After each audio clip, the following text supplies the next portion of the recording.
Alfons Maria Petzold was an Austrian writer also known as De Profundis. He was born in 1882 in Fünfhaus, the son of innkeeper Friedrich Petzold and his wife Friederike. His family left Saxony for Austria, and he had to work from an early age to support his parents. After his mother's death in 1902, he was left penniless, then worked as an editor on the Der Weg weekly between 1905 and 1906. In 1908, he was diagnosed with tuberculosis, for which reason he was also not drafted to fight in the First World War. In 1915, he married Hedwig Seraphine Gamilscheg. He was a close friend of Stefan Zweig. He died in 1923 in Kitzbühel. We will briefly cover his 1923 Sevarinde. Basically, a Dutch war veteran boards a ship for the Indies, but they get shipwrecked on the way to Batavia. They find themselves on an uninhabited island and spend way too much time building forts and finding wild animals to hunt before they are met with several shipfuls of natives who speak Dutch and take them to their sun-worshipping empire of Sarambi.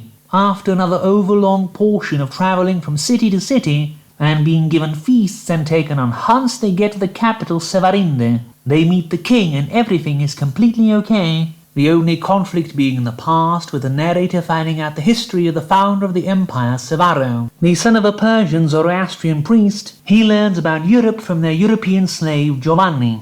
Then after the Sultan heavily persecutes the fire worshippers, Giovanni takes Sevaro abroad, but they get separated, captured and enslaved, Sevaro now being a slave to a Sicilian merchant. Then they both escape, come to the Indies, and help one set of natives in their war with another, uniting both and creating a sun-worshipping empire. We are told about a nearby island inhabited by war-loving cannibals, but thank God we don't ever go there, because being told about theatres, different clothing styles, and daily work routines in Sarambi for several dozen pages is so much more exciting. Oh, and apparently their sailors occasionally see very strange things going out to sea. But again, thank God we see or hear none of this, so we can be told about the education system instead. The narrator returns home after 15 years, just to see Amsterdam again, abandoning his wife and child, and lying about how long he's going to be gone for. But he gets so sick he can't return to Sarambi and wishes for death. God, this was tedious. I have no idea who Graziana Darrell was. The only person of that name I could find record of lived at the end of the 17th century,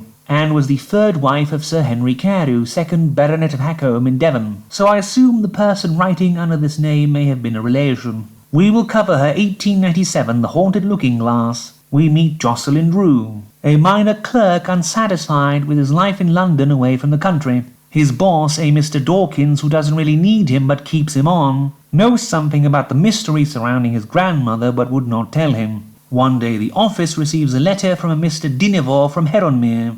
Dawkins cannot go himself, then notices Jocelyn, mutters something about it being so long it doesn't matter and sends him there.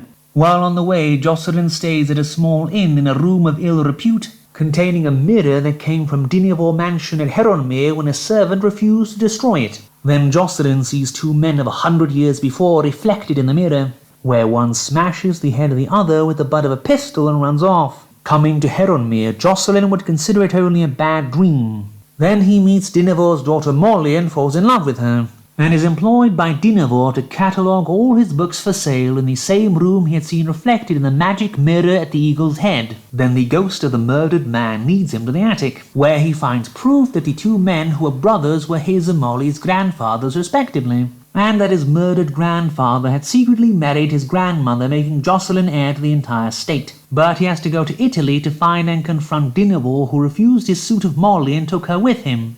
But the novel seems to wrap up immediately at what seems to be the halfway point of the story, i.e. finding Molly, proving his title and forcing Dinevor to give Jocelyn his rightful inheritance, all within one paragraph. Then the book ends.